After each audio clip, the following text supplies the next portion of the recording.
Olá, eu sou o pastor Joselito e eu quero agradecer a você por você ter acessado ao nosso canal. Assista essa pregação e seja profundamente abençoado.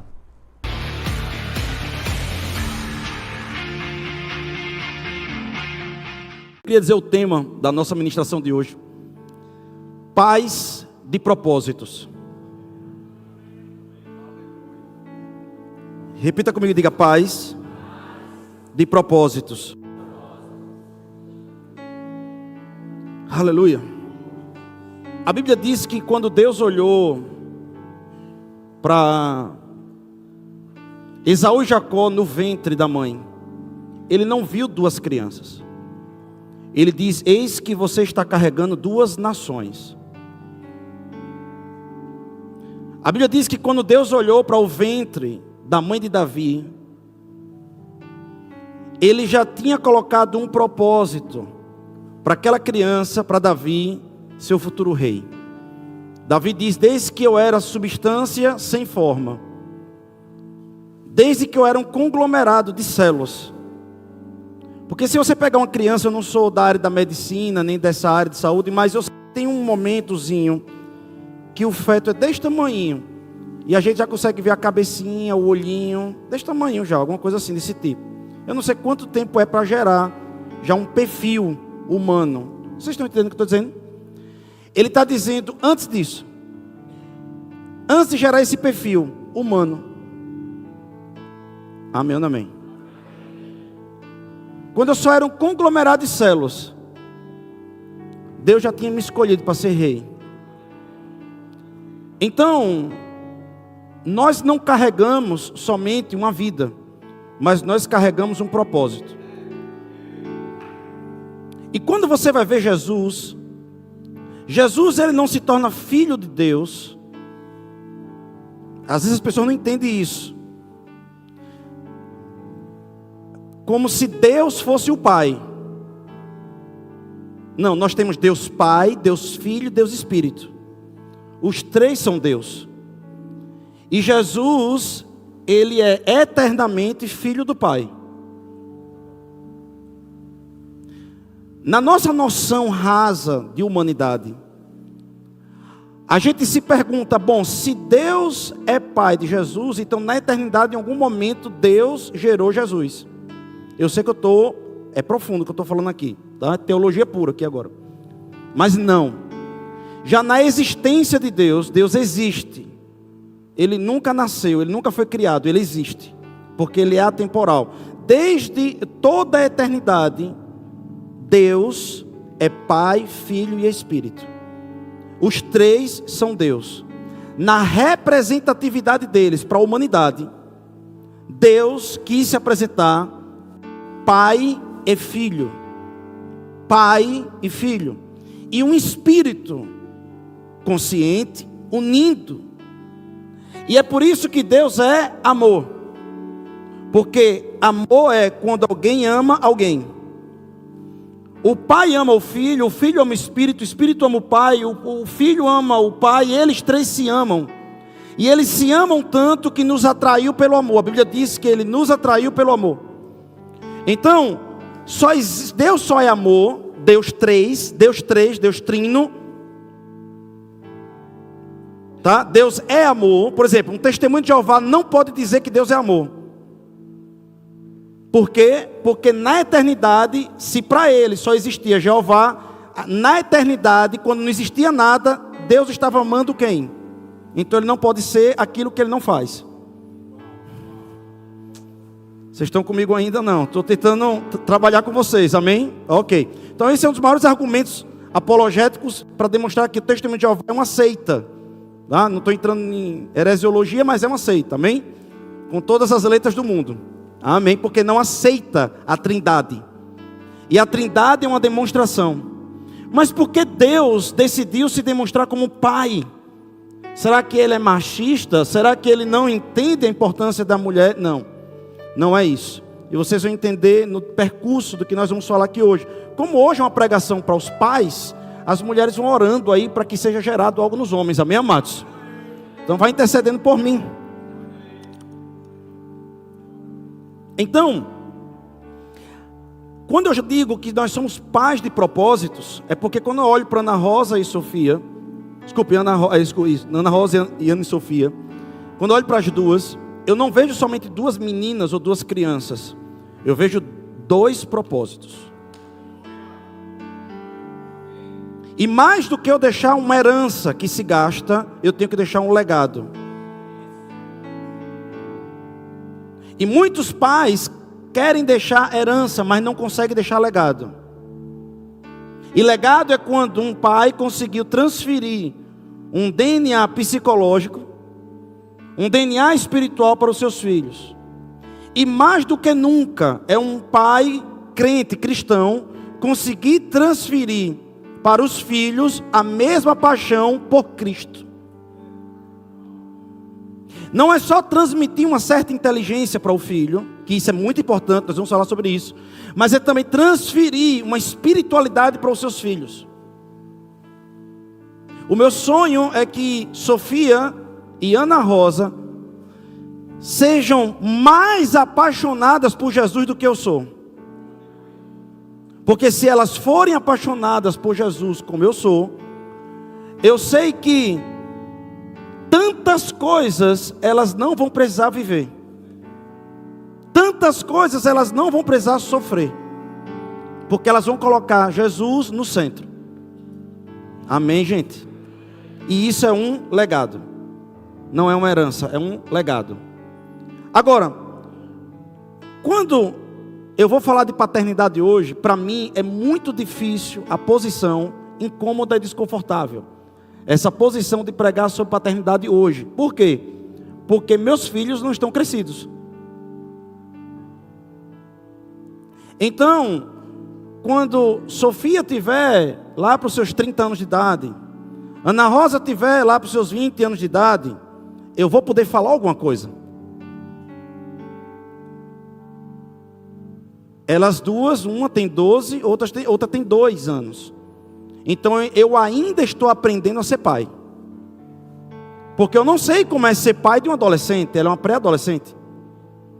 Eu tenho noção, mas quando ela chegar na adolescência, eu vou ter que me transmutar, vou ter que buscar sabedoria de Deus para lidar com um adolescente.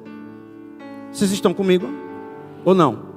Então seria soberba minha achar que sei tudo sobre paternidade. Não. Então eu estou nessa luta também.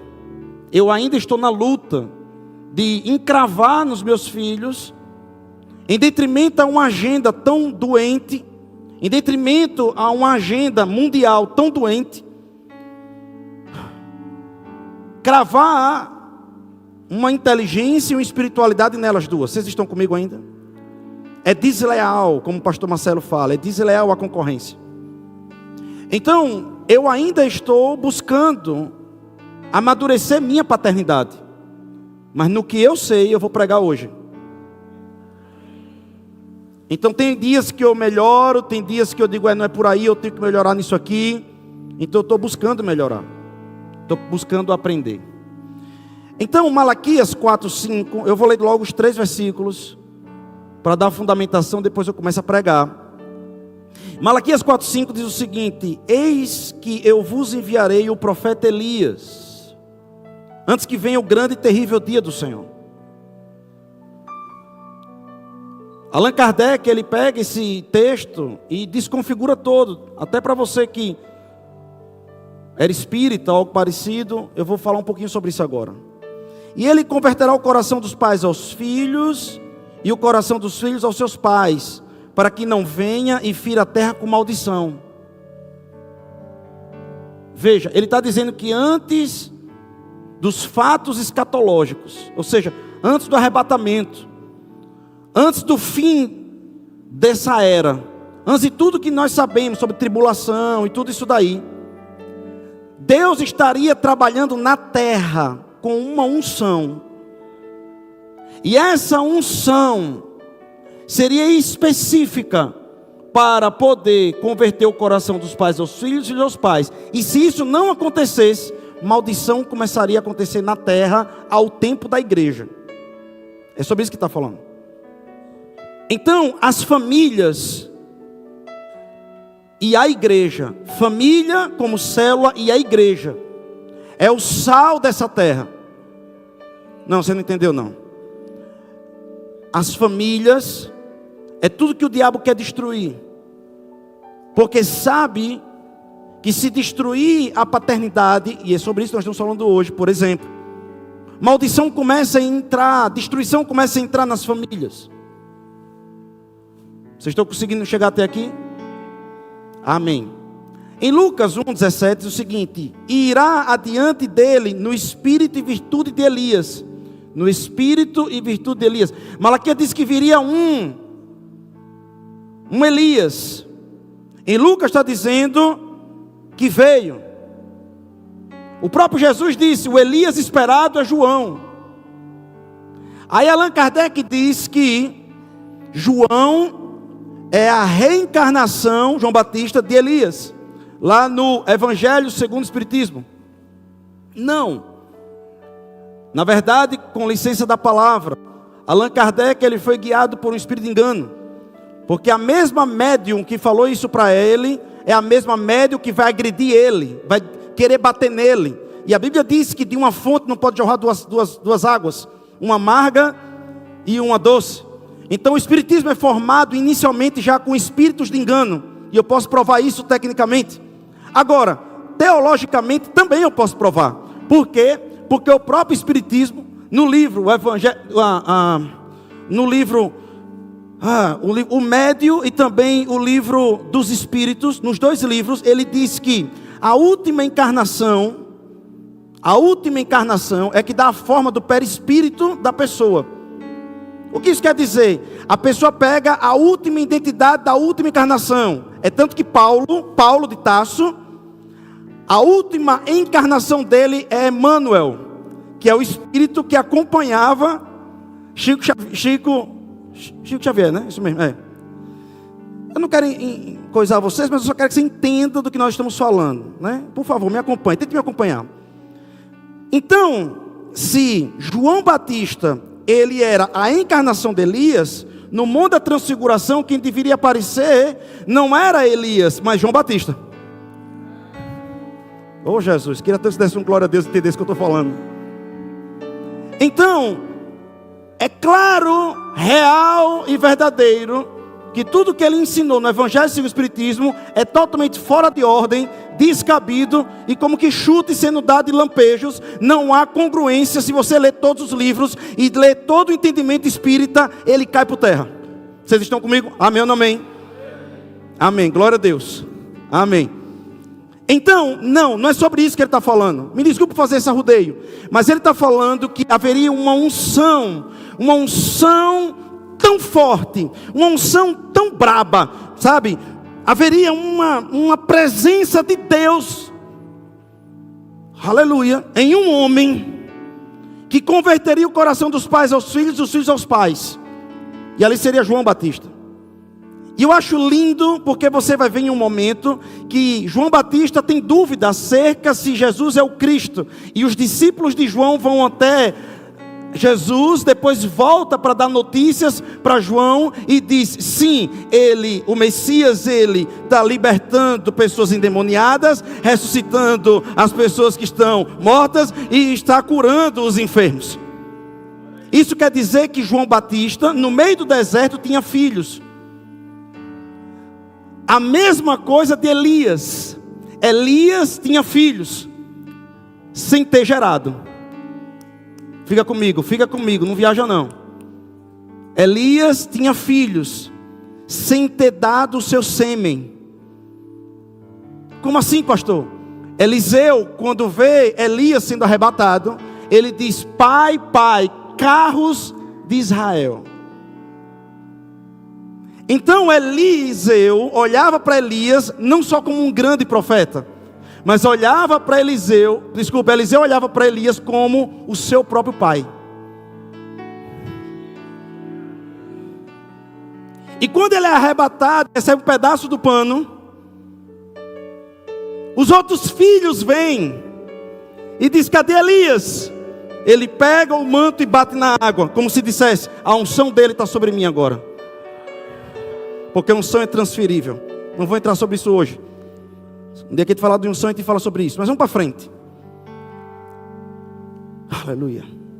Isso quer dizer que em uma imposição de mãos, como nós vamos ministrar daqui a pouco, pode ser transferido para você sabedoria e graça, para você ser um pai melhor. Vocês estão entendendo o que eu estou dizendo?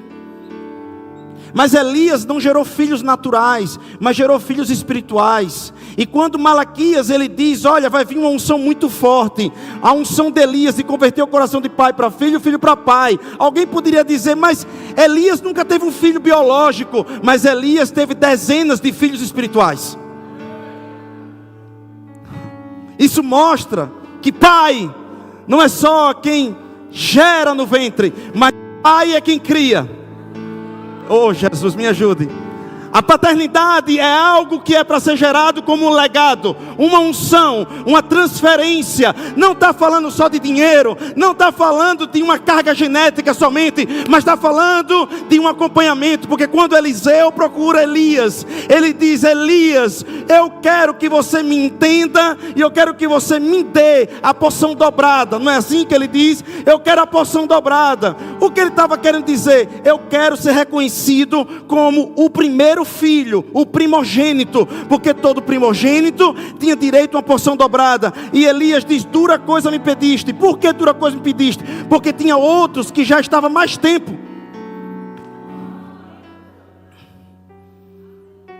E está dizendo, como é que eu vou passar para você a liderança do grupo? Como é que eu vou passar para você a liderança da casa? Se eu tenho outros profetas, filhos espirituais que estão comigo há mais tempo, dura coisa me pediste. Ele diz, já sei, se você andar do meu lado e ficar até o momento que eu for ser tomado, eu lhe passo a porção dobrada. O que ele está falando? De transferência, de tempo de qualidade, de um passar para o outro, um converter o coração para o outro. Ei, você quer andar comigo? Eu quero ser seu pai. Você quer ser meu filho? Então nós vamos um converter o coração para o outro. Aleluia. Então paternidade é uma conversão. Paternidade é uma conversão, é uma conversão. Como você se converteu a Jesus? Se rendendo. Paternidade é a mesma coisa, é uma conversão. Você se converte. E o pai também se converte. Agora, olha que coisa interessante. O alvo do processo não está no filho. O alvo do processo está no pai. Porque muitas vezes alguns pastores, pregadores, vai querer jogar a responsabilidade do gatilho inicial nos filhos, quando lê Efésios e diz, filho, honrei os seus pais. Então pais sem honra, que retém a palavra, que não anda de acordo com a palavra, que pelo contrário ira os seus filhos, eu quero falar daqui a pouco sobre isso, obriga os seus filhos a lhe honrarem, por causa de uma questão que de fato tem que honrar. Eu não estou dizendo que não tem que honrar, eu estou dizendo que tem que honrar. Mas o próprio Paulo diz, não torne esse papel difícil. Não dificulta esse processo, pais. Retendo a palavra, ajude os seus filhos a lhe honrar. Que está lá escrito, não irando os vossos filhos. E os pais pegam e dizem, eu sou seu pai, eu sou seu pai, eu sou seu pai. Muito crente diz, eu sou seu pai, eu sou seu pai. Não é como eu sempre brinco, né? Pega aqui e dá a carteirada, eu sou seu pai, está vendo aqui, eu sou seu pai. Mas a minha Bíblia diz que o alvo primeiro, o gatilho primeiro, está no pai. Ele diz, ele converterá o coração do pai para o filho. Não, gente, vocês estão aqui nessa noite. Ele diz, eu converto o coração do pai para o filho, para depois do filho para o pai. Poste, não mije em cachorro. Deus sempre começa com autoridade. Não é seu filho, é você.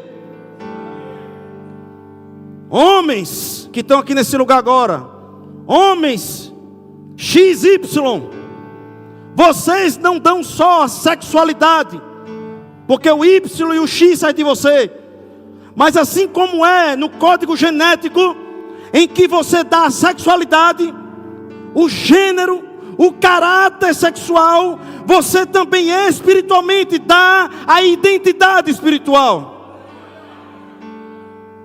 E eu vou provar para vocês. Porque ele está falando de pai para filho e filho para pai. Mulheres, essa é uma noite que só intercedam e me ajudem, por favor. Então, em Gálatas 4,19, a gente vai ver Paulo em um processo gestacional. Ah, pastor, eu passei 9 meses gerando o meu filho. Pois é, mas o homem vai ter que gerar o filho a vida toda. Eu sei que é difícil falar isso para você, viu, homem? Somente homens que não gostam de orar, homens que não gostam de buscar o Espírito Santo. Às vezes é difícil falar isso. E eu vou provar no Espírito aqui. Eu vou provar na palavra, quer dizer. A mulher gera o filho 9 meses, mas o homem é responsabilidade do sacerdote do lar, do homem da casa, gerar os filhos espirituais. Não é só nascer um código genético, um corpo e botar no peito. Que na verdade até isso você tem que estudar. Por enquanto que a mulher bota no peito, o homem quer botar para frente e jogar. Por que isso? Porque é espiritual. Por enquanto que a mulher diz venha, o homem diz vai. O homem foi chamado por Deus para emancipar os seus filhos. Meu Deus do céu, me ajude, Pai, nessa noite. Me ajude, me ajude. O pai foi levantado por Deus na terra para emancipar os filhos, para dizer que eles podem, para dizer que eles têm condições, para dizer que eles podem avançar. Por enquanto que a mãe traz, o pai avança. O pai da confiança, o pai da credibilidade. Por enquanto que a mãe é a pastora do lar, o pai é o apóstolo. Pastor, que heresia. Não, é verdade falando. No lar, o acolhimento pastoral é da mãe. Mas o pai no lar é o apóstolo, que está dizendo, você tem uma missão. Você tem uma missão. Porque apóstolo é alguém que é enviado para uma missão. Apóstolo é alguém que está dando missão para alguém. Missão para alguém. Ele está apontando como flechas. Ele está apontando como flecha. Ele traz sim o filho para o peito. Ei, você já viu como uma flecha ou não? Como é uma flecha? Você já viu como uma flecha? Ele diz, os nossos filhos serão como flechas. A Bíblia diz que os nossos filhos têm que ser como flechas. Então o pai pega o arco e traz o filho que é a flecha para dentro do peito. Para dentro do peito dele. Ele aponta o filho de dentro do peito. Ele aponta o filho de dentro do peito. Foi forte. Agora, você já percebeu a trajetória da flecha? Se ela sair 1 centímetro errado no início, talvez saia metros de distância do alvo no final. O pai é que traz para o peito. Não, vocês não estão aqui não. Ele disse que essa responsabilidade é do pai, de trazer o seu filho para o peito, inclinar o seu filho, é de dentro do peito e arremessar. Oh, aleluia. É o pai que mostra o alvo. É o pai que mostra o propósito. Diga propósito. Diga paz de propósito. Então em Gálatas 4,19 você vai ver aqui um processo gestacional espiritual. Ele diz assim: meus filhinhos, porque de novo sinto as dores de parto, até que Cristo seja formado em vós. Dores de parto? Um homem ter dor de parto? Será que eu estou falando? Será que você está entendendo o que eu estou pregando? Não, você não está entendendo não? Eu estou falando de dor de parto para um homem. Então espiritualmente é o homem que gera coisas que um filho está precisando. Sabe, queridos, eu já tive N momentos, N situações com Sofia. Situações com Sofia. Da gente exaurir todo o nosso conhecimento. Todo o nosso conhecimento. e dizer, a gente deve fazer isso, a gente deve fazer aquilo, vamos fazer aquilo outro, vamos fazer aquilo outro. E só sobrou jejum e oração. Diga assim, amém. E vários jejuns e oração, eu e a minha esposa abrimos em prol de termos sabedoria para conduzir a nossa filha. Tiveram momentos da nossa vida que eu já não sabia mais o que fazer. Eu sabia que o coração dela estava ficando frio, desligado. E coisas estavam acontecendo por causa de influências e coisas desse tipo. Afinal de contas, Deus disse que colocaria a ovelha junto com o lobo. Eis que eu vos envio como ovelhas para ficar perto dos lobos. Nós somos assim, nós somos colocados perto dos lobos. Vocês estão aqui nessa noite ou não, amados?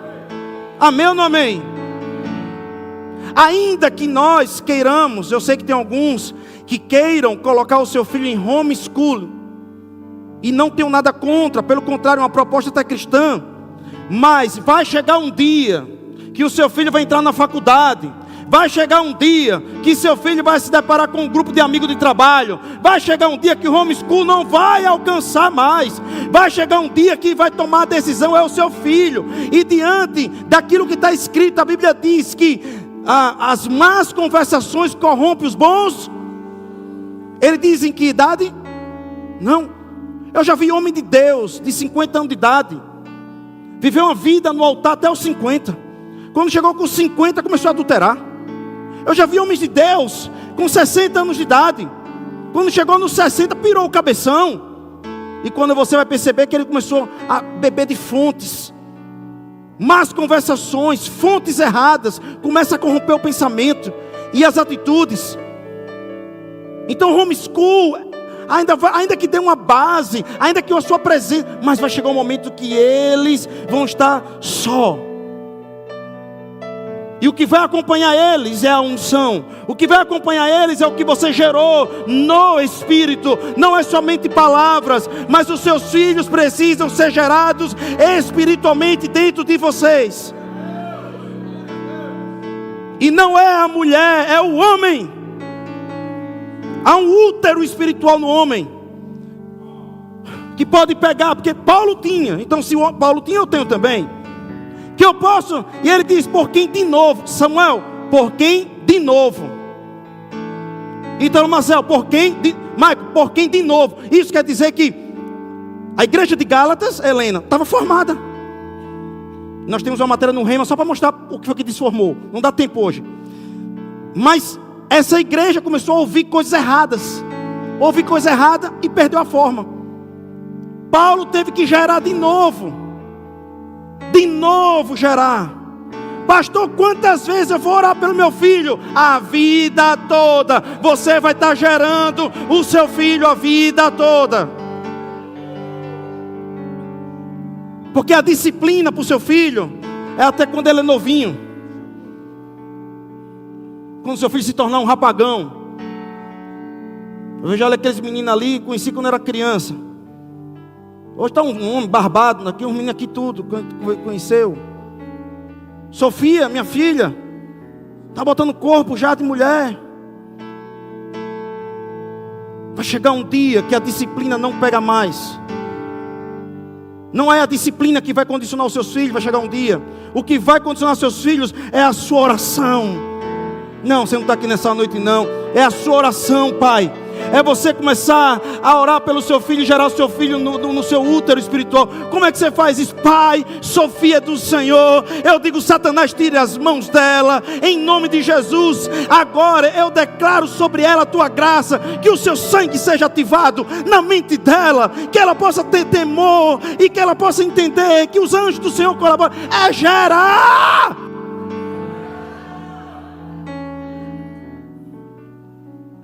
E volta e meia, ela estava dormindo, e o Espírito Santo dizia, vai lá botar a mão na cabeça dela. E ela dormindo, eu chegava lá e botava a mão na cabeça dela. A gente dormindo, botava a mão na cabeça dela. E perto, conversando, sem limites de conversa, no sentido de ela não se sentir recriminada em nada que ela pensa ou faça. Um ambiente de confiança. Sabe, na minha casa, eu não tenho medo de dizer isso, Sofia apanha de sandália. Mas é o último recurso. Pastor, você não tem medo de falar isso no altar? Não, me prendam. Porque tem uma galera aí louca, doida, que não quer permitir uma sandalhada, mas quer permitir o aborto. Sandalhada não mata não, mas aborto mata. Me poupe, uma geração louca, translocada. Quem ensinar na minha casa como criar? Não, quem vai ensinar é essa palavra. É a palavra que vai ensinar. Agora eu estou mandando você espancar o seu filho? Não, deixa eu explicar para você. A nota de medida da disciplina tem que ser desse tamanho, ao nível que amor tem que ser desse. Porque quando eu dei a última sandalhada em Sofia, eu fui para o quintal chorar. E a mãe foi lá conversar com ela. E depois, 10 minutos depois, ela veio até mim, chorando e pedindo perdão para mim.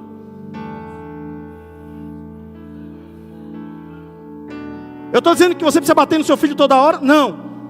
Eu estou dizendo que é o primeiro recurso? Não. Mas eu estou dizendo que disciplina em Sofia como essa vai durar até um tempo. Esse recurso aí só tem um tempo. E já está acabando. E o que vai ficar nela vai ser a semente. E a oração e a intercessão. Vocês estão comigo nessa noite ainda? Então Paulo gerou ao ponto que ele disse: eu não posso ter com vocês agora, mas eu mando o meu filho Timóteo. Porque ainda que vocês tivesseis 1000 aios, mesmo assim não teríeis muitos pais. Você sabe o que são aios? Pedagogos, pregadores, youtubers. Ainda que, escute, ainda que nesse altar subam pregadores do mundo inteiro, como a gente traz muitos pregadores, nessa igreja a sandália está na minha mão.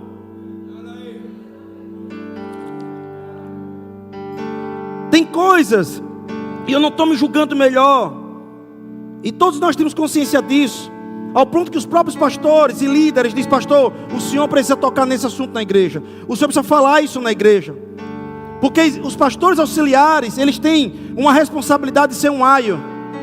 Mas dentro dessa igreja existe um pai espiritual que foi colocado. Então tem coisas que ainda que eu não queira, vai ter momentos que eu vou subir nesse altar e vou pregar. Talvez 2, 3 queiram sair da igreja, porque não são filhos, são primos. Não, você não está aqui não. Não, você não está aqui não. Pergunte a qualquer um da liderança: qual deles não foram corrigidos por mim ainda? Pergunte. Mas filho, quando é corrigido, volta. Não, você não está aqui não ainda. Mas tem pessoas dentro da igreja que é primo, é sobrinho espiritual, é amigo espiritual, é simpatizante espiritual. Ainda não gerou uma confiança e um cordão umbilical com os pastores ou com o pastor. Então tem dias que o Espírito Santo vai me trazer nesse altar, como foi domingo passado, do fogo cair, da gente se divertir no meio da unção e Deus fazer coisas, curar, salvar. Mas tem dias que eu vou subir nesse altar, eu vou puxar a sandália e eu vou dar uma boa surra na igreja, porque são filhos espirituais. E aqueles filhos vão dizer: pastor, muito obrigado, porque eu precisava dessa palavra. Aleluia. Porque o Espírito de Deus diz que nós não devemos querer agradar homens, mas a Deus. Vocês estão aqui nessa noite ainda ou não? Amém, glória a Deus. Então a mãe cuida, mas o pai dá o propósito. É o pai que gera a identidade no filho. Como assim, pastor? Se a mente dele é de miserável ou não? Tem um filme muito lindo chamado La Vida é Bela, que mostra nos campos de concentração um pai que tenta mostrar um outro mundo para aquele filho. Se você não conhece esse filme, assista. Porque você deveria fazer isso com o seu filho, mostrar uma outra realidade para o seu filho. Aleluia. Então o seu filho pode querer pegar algo da sua família, de uma visão de miséria, mas é você que tem que criar uma identidade dele de prosperidade. É você que tem que colocar na cabeça dele que ele pode sonhar sim. Vocês estão aqui ou não? Ainda que na sua casa esteja faltando, mas é você que tem que trazer esperança, sonho, visão para o seu filho, para um dia ele poder romper, e ele poder ir além até do que você foi, do que o avô foi, do que o bisavô foi. É você que pode gerar uma identidade nele, de prosperidade, de confiança. É você que pode gerar uma identidade nessa criança. Não, você não está aqui ainda essa noite, você não chegou ainda.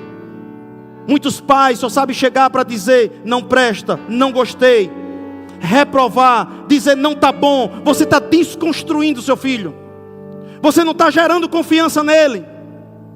Quando você poderia dizer, gostei, mas vamos fazer assim.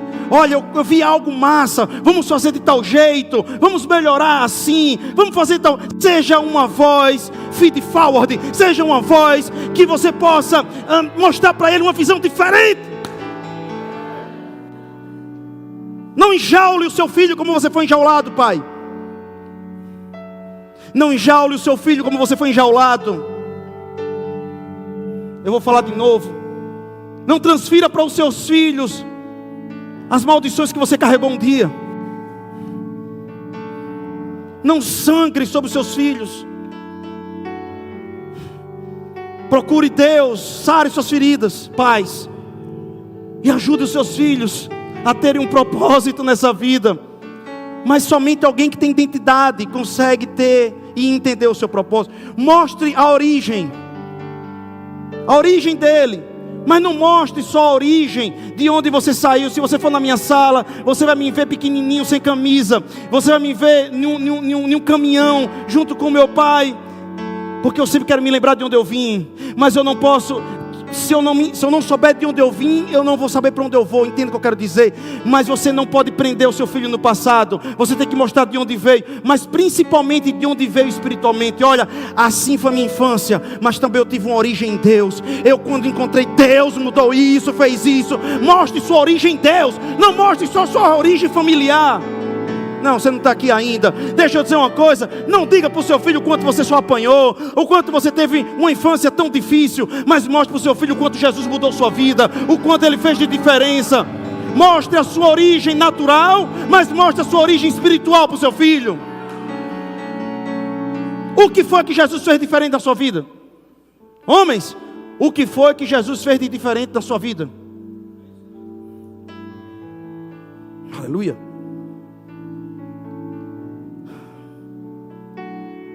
Oh, glória a Deus. A mãe, pense nisso aqui. Tem aquele negócio do crochê, né? Crochê. E a mulher, enfim, deixa eu tentar explicar como é que está na minha cabeça. Vamos lá. Imagine que o crochê, a mulher está fazendo o crochê, mas no final tem que ter um ponto, porque se não fizer o ponto, tudo se desfaz. Estou mais ou menos certo? A mulher, ela pode fazer toda a parte do crochê, mas sempre quem vai dar o ponto é o homem.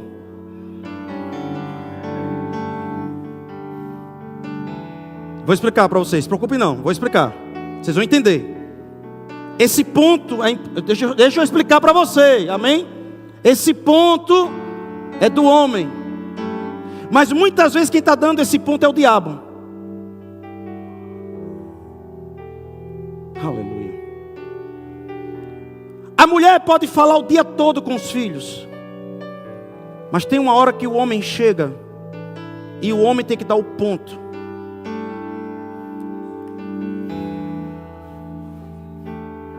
Não é um ponto de grito. É por isso que a sua voz não pode ser uma voz emasculada, uma voz de instabilidade, de insegurança. Homens, se você tem isso, tem que buscar Deus na sua vida. Eu tinha muita insegurança,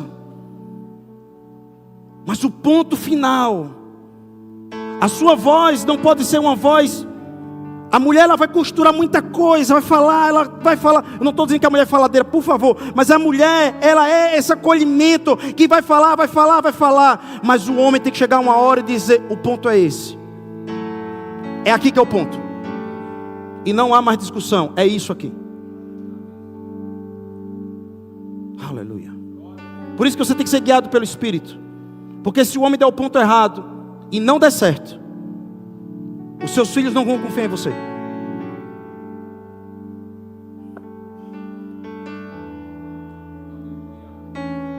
Não, você não está aqui ainda.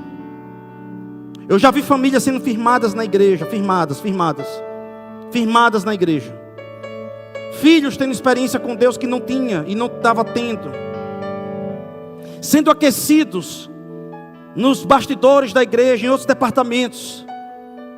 E porque um pai foi machucado um pouquinho, ou porque uma expectativa de subir no altar estava demorando, ou porque um pai queria ocupar uma coisa que não pôde ocupar naquele momento, tirou toda a família como ato de demonstração, como uma criança carente. Porque é uma criança carente ali dentro, não é um homem não, é uma criança carente. Repito, não é um homem não, é uma criança carente, não é um homem não. Eu já vi mulheres fazendo isso também. E agora eu falo com mulheres que não tiveram um pai que conseguiu fazer isso. Eu não estou dizendo pais que foram ausentes, mas pais presentes que não sabiam dar um ponto. Aí no dia que escuta um líder, um chefe, um patrão, um pastor dizendo não, ainda não é o momento, não é agora, não, é desse, quer chamar atenção. E quando quer chamar atenção, às vezes quer tirar a família toda da igreja para chamar a atenção do pastor, para chamar a atenção. Deixa eu dizer uma coisa, nessa igreja, me ama, você me ama mesmo?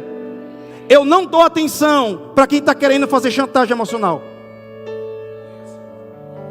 Eu vou falar de novo, eu não dou atenção para quem está querendo fazer chantagem emocional. Eu tenho Bíblia para isso, posso? O pai do filho pródigo. Não, de novo, vamos lá. O pai do filho pródigo foi atrás. Meu filho, volte. Não, ele ficou na posição de pai. Porque ele sabia tudo que tinha investido. Ele sabia tudo que tinha feito. Ele sabia tudo que precisava ter feito. Mas teve um dia que ele quebrou a cara. Porque talvez o irmão, a cada quilômetro que se distanciava, dizia para o pai: pai, mais 1 quilômetro está se distanciando. E o pai sabia: não, é mais 1 quilômetro que está ficando perto. Mais 1 quilômetro de distância, não, é mais 1 quilômetro que está ficando perto. Porque ele sabia que um dia ia voltar, ou um dia ia reconhecer o homem que o pai foi. E eu oro por muitos irmãos que um dia possam abrir os olhos e entender, por favor, compreender que é o diabo que está mexendo com as emoções. Vocês estão comigo? Mas muitas vezes crentes fracos, sensíveis, foram crentes que não tiveram paz para dar um ponto. Talvez você teve um pai presente, mas horas tinha dinheiro, não tinha. Dizia que agora ia dar certo, aí quebrava. Não, agora vai dar certo. E não dava certo. E isso trouxe insegurança para dentro de você. E quando você escuta um homem de Deus ou uma igreja dando um ponto, você não confia. Aleluia, meu Pai, me ajude nessa noite. Eu sei que é muita informação. Mas a gente não dá atenção nessa igreja a quem está querendo chamar atenção com chantagem emocional. Pastor, então essa igreja não dá atenção a pessoas que têm problemas emocionais? Não é isso que eu estou falando. Se você escutou isso, você já é uma pessoa que tem problemas. Porque o que eu prego aqui distorce no seu coração e está de outro jeito. Isso é fragilidade. Eu não falei isso. Todos que tiverem problemas emocionais, nosso gabinete está aberto. Quantos aqui? Horas e horas. Mas no momento que a gente começa a perceber pessoas querendo chamar atenção por chantagem emocional, um pai não nutre isso. Um pai não se curva a chantagens emocionais. Porque senão ele está construindo um indivíduo que vai a vida toda querer chantagear emocionalmente. É a mulher que vai querer chantagear o marido. É o marido que vai querer chantagear a mulher. Vocês estão nesse lugar ainda ou não? Ah, meu Pai, me ajude, por favor. Sabe, queridos, estou quase lá mesmo. Alguém se lembra da história de Daniel aqui? Daniel na Cova dos Leões. Nem que seja da música de Legião Urbana, Daniel na Cova dos Leões. É uma piada, amém? Pastor Fanucci, veja, o que tem a ver com paternidade isso? Aqueles meninos são levados a 3.500 km de distância. Aqueles meninos têm a vantagem, eu vou falar agora de Daniel, especificamente Daniel, tem a vantagem de diminuir a dor e o sofrimento. E sentar na mesa do rei. E comer da comida do rei. Talvez, eu estou aqui confabulando, não está escrito isso na Bíblia, eu estou confabulando. Os amigos dele disseram, tudo de Israel, disseram assim, alguns outros que foram levados. Porque não foi só levado Daniel, Sadraque, Mesaque e Abednego. Foram mais homens ainda, mais príncipes. E Daniel provavelmente pode ter escutado de alguém, rapaz, ele já está sofrendo aqui. Vai suavizar nossa dor, está aqui comendo com o rei. E ele disse, olha, eu não quero comer com o rei. Eu não quero comer dos manjares do rei. Eu decidi no meu coração não comer dos manjares do rei. Porque ele sabia que da mesa que ele senta, ele se corrompe. Meu Deus, me ajude nessa noite, por favor. Eu vou falar de novo. Da mesa que você senta, é a mesa que constrói ou desconstrói. E ele disse, eu não quero. E aquele rapaz foi o mais inteligente, mais sabido. Deixa eu falar para você aqui, já fazer um parênteses para os jovens aqui. Talvez você possa um dia querer ser enganado pelo diabo e achar que você está perdendo tempo porque não está comendo na mesa do rei. Mas você só vai saber se você está na posição certa ou errada no dia que você entrar na cova dos leões. Isso mostra que eu já tenho que terminar a pregação, se você não conseguir dar glória a Deus por isso. Por enquanto você está ouvindo um bocado de gente dizendo, é lavagem cerebral, não vale a pena estar na igreja, você está perdendo sua vida, até que a cova dos leões venha. Aí você vai saber se essa disciplina vale a pena ou não.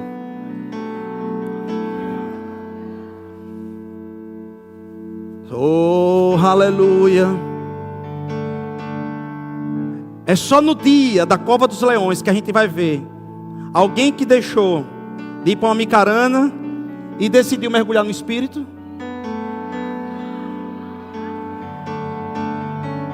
Porque eu lhe garanto uma coisa, que a vida tem mais cova do leão do que mesa do rei.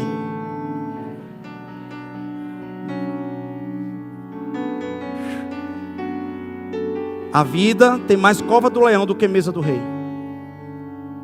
Então se você, meu irmão, está sendo tentado, agora deixa eu dizer uma coisa. Se uma mesa do rei desconstrói, a mesa de um pai constrói. Quando você chamar o seu filho, vamos conversar, vamos bater um papo, seja pai. Chame o seu filho para uma mesa, para um momento, para algo de qualidade, para um tempo com ele. Vocês estão comigo ainda nessa noite ou não, gente? Por favor, me ame mesmo. O pai, ele transfere segurança. Qual o papel do pai? Trazer segurança, provisão, limite e proteção. Não é papel do pai reprovar, ficar mostrando defeito o tempo todo, dizer que está mal feito. Não. Pastor, então a gente não vai criticar ou a gente... Não é isso que eu estou dizendo. Eu estou dizendo que você vai mostrar o defeito, você vai mostrar o erro, mas você não dá um ponto no erro. O ponto não é o erro. Está feio, ponto. Está ruim, ponto. Não é isso. A sua voz, homem, é o ponto. Vocês estão conseguindo entender? Ou não, gente, por favor, vocês estão aqui? Esse ano, quando minha filha fez 12 anos de idade, eu sabia a importância dessa data, de 12 anos. Eu levei um buquê de flor para o colégio dela. Eu me ajoelhei e entreguei um buquê de flor para ela. E as amigas lá, zoada de Torá. E Sofia com vergonha. Mas eu queria que ela se lembrasse que o primeiro buquê de flor que ela ganhou foi do pai dela. Não, você não está aqui ainda.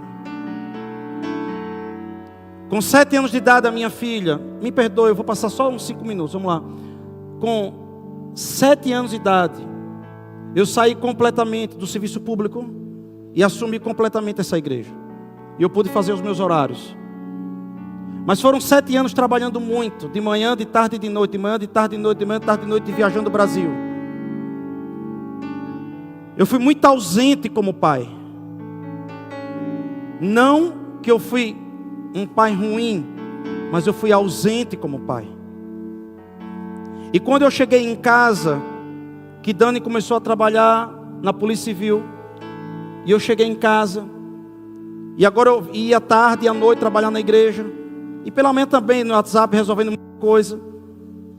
Rayane tomava conta da minha filha. Rayane está aqui? Rayane? Não sei se Rayane está aqui hoje.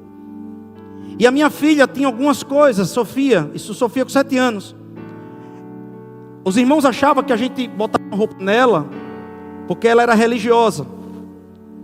E praticamente era um pano de saco, cortado em cima e cortado do lado, porque ela não podia sentir costura. Ela tinha um toque. Ela não podia topar os dedos na costura da meia, e a meia tinha que vir para cima. Ela passava muito tempo a tomar banho, porque um monte de coisa. Ela estava hipersensível. No gráfico de Gauss, você vai ver que tem pessoas hipersensíveis e pessoas que não têm sensibilidade. Eu não estou falando de psicopata. Enfim, não é o momento agora para isso. Minha filha estava indo para esse outro extremo. E o Espírito Santo disse para mim assim: seja pai. E foi difícil entender o meu papel. Foi muito difícil. Às vezes eu ligava para Dani, eu não sei o que fazer. E ela dizia: filho, eu estou trabalhando. Veja aí. Eu vejo aí com quem?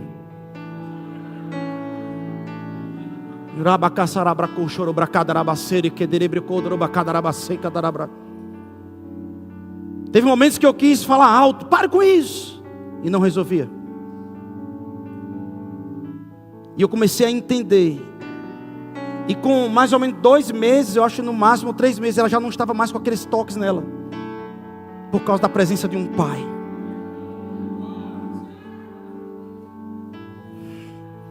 Eu queria que você entendesse o papel, homem.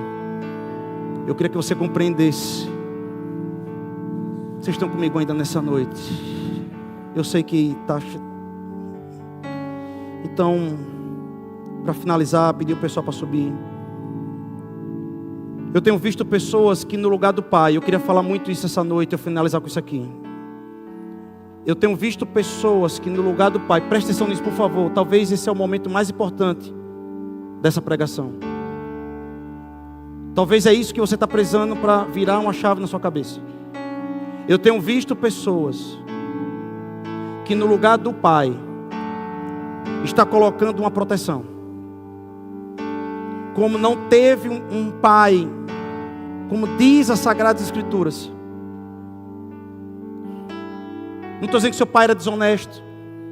Não estou dizendo que seu pai, ele foi um pai ruim, entenda o que eu estou dizendo. Mas talvez ele não transferiu um legado para você. E talvez no lugar disso, você colocou uma estrutura. Você pode ter 70 anos hoje aqui, 80 anos aqui, eu não sei qual a sua idade. Mas talvez é uma criança aí dentro ainda que precisa ser encontrada com Deus. Não importa. E você criou uma estrutura de defesa em que você não consegue reconhecer os seus erros. Se você não consegue reconhecer os seus erros, foi falta de pai. Meu Deus, me ajude. Você não aceita a repreensão. Quando alguém lhe repreende, lhe machuca. E você se defende toda hora e fica se justificando. Você não sabe dizer: ah, beleza, eu errei, ok, me perdoe. Como é que eu faço para melhorar? Não, entra num processo tão difícil dentro de você, uma correção. Não pede ajuda, não pede perdão. Quer tudo do seu jeito. Se não for do seu jeito, aquele ritual da sua vida, se alguém toca no ritual da sua vida, para desconstruir o que é danoso, esse ninho do cão, esse ritual que não serve, se alguém começa a tocar nisso, talvez um casamento que está havendo uma passividade de um homem, um autoritarismo de uma mulher, mas está tudo ali em paz, em paz. Se alguém começa a ser usado por Deus, a primeira coisa que você quer fazer é se afastar dessas amizades. E começa a triangular. Por exemplo, um fofoqueiro ama se encontrar com outro fofoqueiro. e triangular com o fofoqueiro. Se alguém chega e diz, olha, isso é errado, você está semeando isso, você vai colher isso. Se tiver um homem de Deus com o Espírito Santo dentro, vai dizer, eu quero triangular com você, me ajude. E larga a fofoca. Mas se for uma pessoa fragilizada, essa pessoa começa a procurar outras pessoas doentes. Por isso que numa igreja, que é um lugar de sociabilização, você tem que ter muito cuidado com quem você está se associando. Inclusive dentro da igreja. Porque aqui dentro da igreja é igual uma UTI. Tem muita gente doente ainda. As pessoas mais frágeis têm que procurar pessoas que tenham capacidade de tocar nas suas feridas e você confiar. Meu Deus, me ajude ainda. São altamente sensíveis. É uma presa fácil para o espírito de engano. Mas eu queria que você se lembrasse de algo. Eu estou fechando o iPad para você entender que eu estou terminando. Deus somente corrige a quem ama. Deus só corrige quem ama. E às vezes o processo é doloroso, mas nós não podemos fugir do processo terapêutico, que muitas vezes vai ter dor. Você não pode desenvolver em você emoções frágeis. Você tem que permitir que a palavra, que o Espírito Santo e pessoas usadas por Deus lhe toque e diga, está errado. Acho que eu já preguei muito no Dia dos Pais de hoje, mas o pai é pai. É o ponto final, é a voz mais importante, no sentido de trazer o propósito. É o pai que vai ajudar no propósito. Eu podia pregar uma conferência, pregamos 5 horas um dia desses, né? Lá para os homens, pensei que ia ser muito tempo. Eu não consegui nem pregar metade. Nós precisamos ser reconstruídos, homens.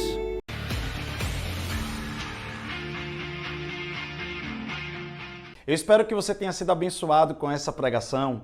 Muito obrigado por você ter assistido. E eu lhe peço que você se inscreva no nosso canal. E também nos procure lá no Instagram, Joselito Rezende. Deus te abençoe.